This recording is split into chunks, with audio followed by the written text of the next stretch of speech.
मी परशु ठाकूर आहे। माझ्या प्रभागातील एक कर्मचारी एजी एन्व्हायरोमध्ये काम करत होता।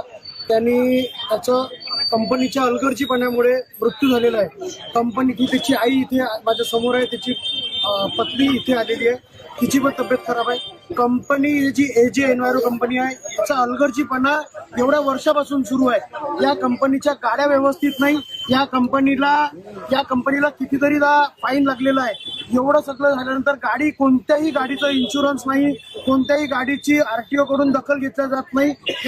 गाडीने या कर्मचाऱ्यांचे झगडे होऊन राहिले, ऍक्सिडेंट होऊन राहिले, त्या भांडणं होतात, ऍक्सिडेंट होतात।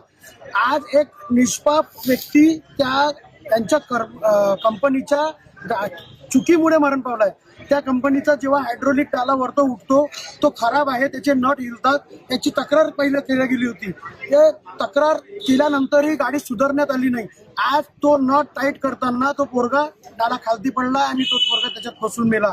एक निष्पाप व्यक्ती गेलाय, कंपनीवर योग्य कारवाई व्हावी, त्याच्यावर हत्येचा कलम लागली पाहिजे, कारण या तक्रारी अगोदरही त्या लोकांनी केल्या होत्या। कंपन्सेशन भेटलं पाहिजे।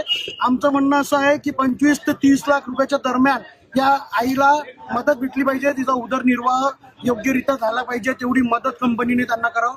त्याची बायको इथे उभी आहे, त्याच्या बायकोला कंपनीने नोकरी द्यावी आणि त्या व्यक्ती जो पोरगा मेला आमचा जवळचा, त्याचं पेन्शनही सुरू करून द्यावं, ही डिमांड आम्ही करून राहिलोय। त्याच्याशिवाय इथे युनियन पण आहे, वेगवेगळ्या युनियनचे लीडर्स आहेत। त्या लीडर्स लोकांचंही म्हणणं आहे की आम्हाला 1 करोड देण्यात यावे, पण जी कंपनी देऊ शकते, जे होऊ शकते ते व्हायलाच पाहिजे, तेवढंच माझं मत आहे। आणि जोपर्यंत न्याय भेटणार नाही मी लढा देत राहील।